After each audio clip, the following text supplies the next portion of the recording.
गुरु साक्षात् परं ब्रह्म तस्मै श्री गुरवे नमः।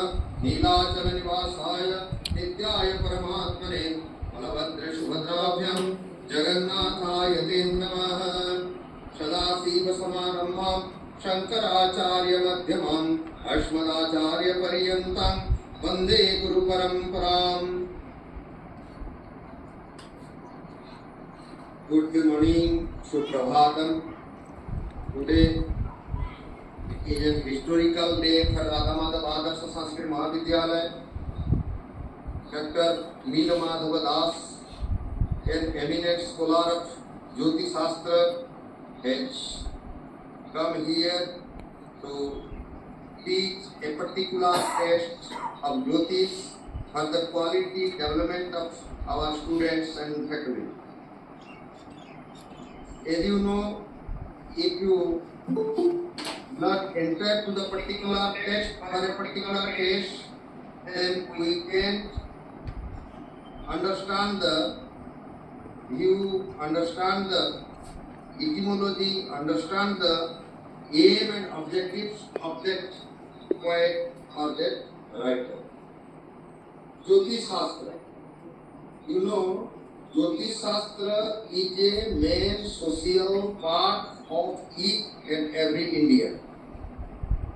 We all believe on Jyotish Shastra. When our efforts came to fail, then we ask a Jyotishi to solve the problem. And a Jyotishi is just like a God for us. What he advises, we are doing. वयं जानीमः यदा तावत् मानवः स्वकर्मणि स्वमदेन स्वगर्वेण क्रियमाणस्य कार्यस्य फलं न प्राप्नोति तदा तु ज्योतिषशास्त्रदृष्ट्या किं भवति किं न भवति इति ज्योतिषशास्त्रविशारदं प्रति गच्छति। तत्र गत्वा तस्य निर्देशानुसारेणैव कार्यं करोति। ज्योतिषशास्त्रं भवति समाजस्य विशिष्टम् अङ्गम्। ज्योतिषशास्त्रं विना समाजे चलनं तु दुर्लभं भवति। ज्योतिषशास्त्रस्य उपरि यदा विश्वासः भवति तथा अस्माकं मनोविज्ञानमपि दृढीयः भवति। मनोविज्ञानसमृद्धे ज्योतिषशास्त्रस्य आवश्यकता वर्तते एव समाजे। साम्प्रतिकसमाजे संस्कृतस्य यदि महत्त्वं के गायन्ति तर्हि ज्योतिषशास्त्रस्य अध्यापकाः। इमे ज्योतिर्विदः कालविधानशास्त्रस्य विस्तारः इति वैदिकाः वदन्ति। सभा को प्रणाम। उपस्थित सभी सज्जनों को भी प्रणाम। हमारे ये इस परिसर में आज हम लोग ज्योतिष शास्त्र के सामान्य विषय को समझने के लिए जा रहे हैं। इस सामान्य विषय में कुछ गूढ़ रहस्य है। उस गूढ़ रहस्य को समझने से पहले संपूर्ण ज्योतिष शास्त्र के विषय में हम लोगों को जानकारी होना चाहिए। और जबकि हम लोग जितना जानते हैं ये संपूर्ण ज्योतिष शास्त्र मिदम काल विधायक शास्त्रम। काल विधायक शास्त्रम इत्युक्ते संपूर्ण कालस्य गणना अस्मिन् शास्त्रे एव क्रियते। तत्कालानुसारम् अस्माभिः शुभाशुभं परिपाल्यते। हम लोग इस काल विधायक शास्त्र को प्रत्येक क्षण में प्रत्येक मुहूर्त में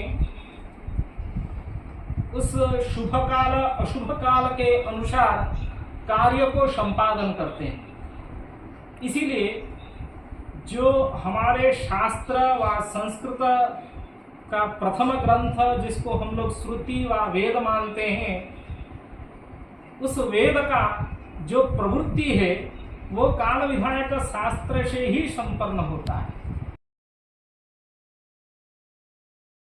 दिनं तदा राक्षसानां रात्रि, यदा राक्षसानां दिनं तदा देवानां रात्रि विपरीत क्रमेण भवति।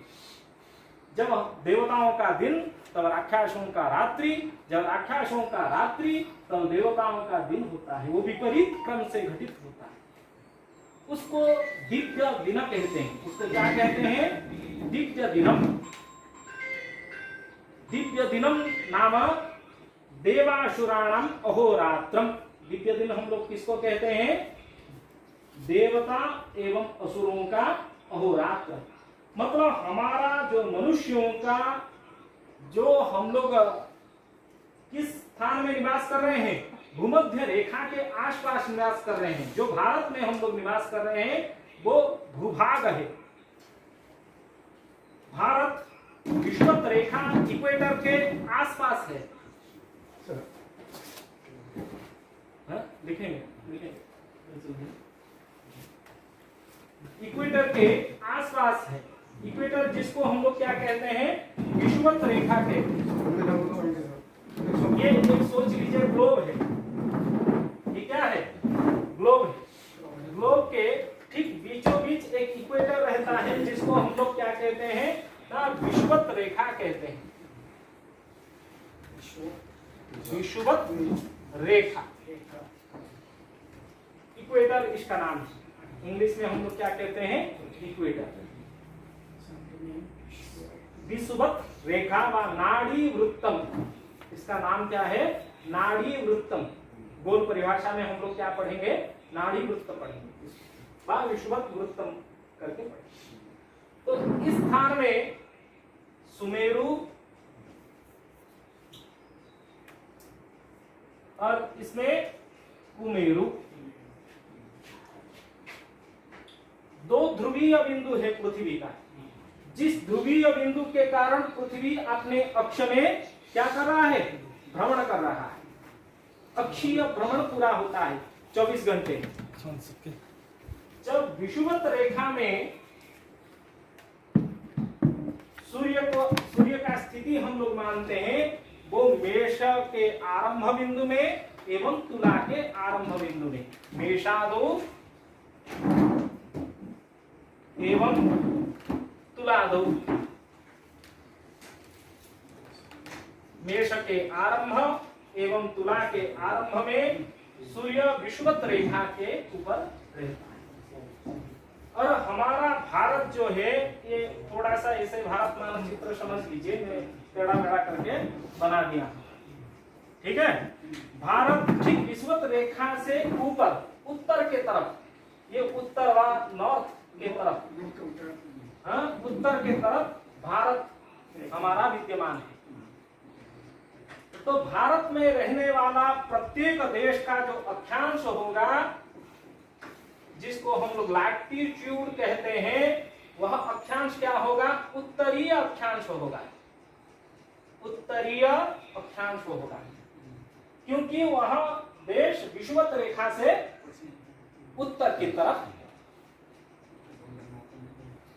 ये अधिक से अधिक 29 डिग्री तक भारत यहाँ विषुवत रेखा में 0 डिग्री रहता है और 0 से लेकर 29 डिग्री के मध्य भाग में संपूर्ण भारत विद्यमान है।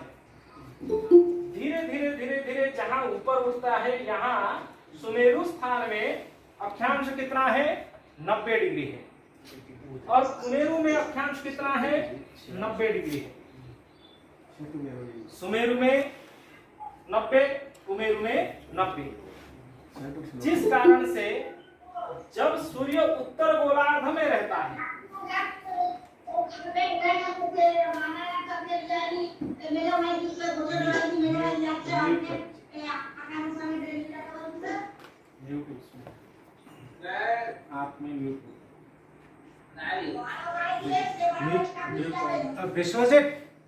विश्वजीत आपको म्यूट कर दीजिए। आप भी म्यूट कर सकते हैं, मुझे भी।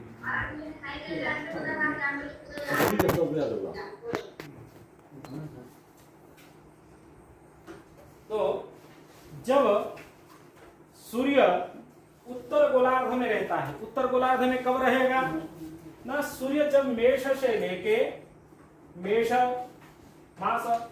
मास 1 महीना होगा, 1 मंथ मेष, उसके बाद वृषभ, मिथुन, कर्क, सिंह, कन्या। 6 मंथ तक, 6 महीना तक सूर्य क्या होगा ना, इस विषुवत रेखा से ऊपर भाग में रहेगा, नॉर्थ के साइड रहेगा, उत्तर गोलार्ध में हम लोग कहेंगे, क्योंकि ये विषुवत रेखा व इक्वेटर संपूर्ण ग्लोब को 2 भाग में बांट लेता है। उत्तर के तरफ जब 6 महीना तक रहेगी तब देवताओं का क्या होगा ना, ये दिन हो जाएगा। जब देवानाम दिनम, देवता कहाँ निवास करते हैं? सुमेरु में। देवता सुमेरु में। जब देवताओं का दिन होगा तब राक्षसों का क्या होगा? रात्रि। यहाँ सुमेरु में कौन रहते हैं? राक्षस रहते हैं। उस समय राक्षसों का क्या हो जाएगा? रात्रि हो जाएगा। छोड़ दीजिए। जो लोग ऑनलाइन में जुड़े हैं उनको दिख रहा है क्या?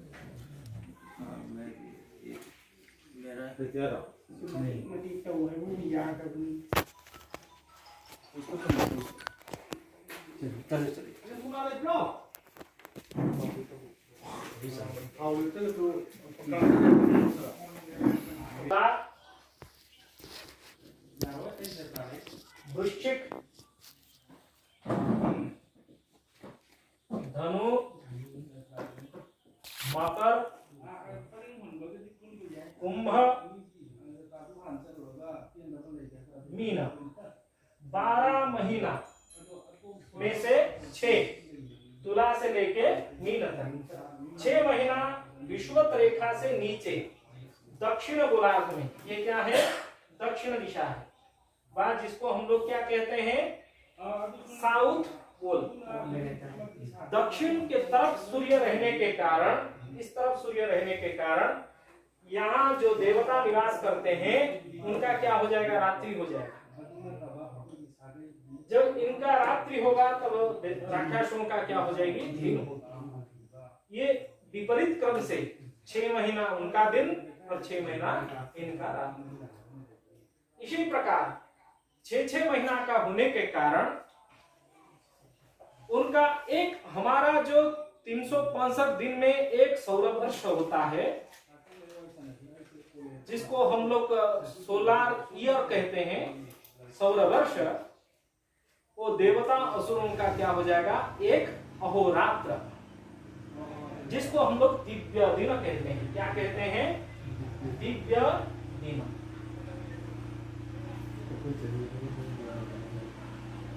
मतलब हमारा एक सौरवर्ष, हमारा एक सौरवर्ष, उनका एक दिव्य दिन, मात्र दिन। हमारा 24 घंटे में अहोरात्र हो जाता है, लेकिन उनका 24 घंटे में अहोरात्र नहीं हो रहा है। 365 दिन के बाद उनका जाके एक क्या हो रहा है? अहोरात्र। ठीक है। इस प्रकार दिव्य दिन से दिव्य वर्ष, दिव्य वर्ष के बाद महायुग में 12,000 दिव्य वर्ष का एक महायुग होता है। आगे समझेंगे। 12,000 दिव्य वर्ष का एक महायुग होता है। ये सब सिद्धांत ज्योतिष का विषय है। मानव प्रभेद क्रमात् जो विषय हम लोग समझ रहे हैं, सिद्धांत ज्योतिष का ये विषय है। मतलब सब अंगांगी रूप में जड़ित है। सिद्धांत, संहिता, होरा, ये परस्पर में एक निबिड़ संबंध है, लेकिन उस संबंध को हम लोगों को क्या एक के बाद एक को समझना है।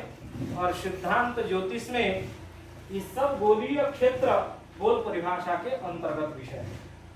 इसीलिए मैं सिद्धांत ज्योतिष के गोल परिभाषा, जो हमारा बेसिक है, जो हमारा प्रमुख विषय है, ज्योतिष शास्त्र को अध्ययन करने के लिए प्रारंभिक विषय है, संपूर्ण खगोलीय, जिसको हम लोग विज्ञान मानते हैं, जिसको आजकल स्पेस साइंस के रूप में जाना जाता है। उस विषय को हम लोग समझेंगे नेक्स्ट कक्षा के बाद। ये अप डाउन हो रहा है। इसके बाद अभी आप लोगों को धन्यवाद देकर मैं अपना वाणी को विराम देता हूँ। जब कक्षा प्रारंभ होगा उसके बाद फिर से विषय को प्रारंभ करें।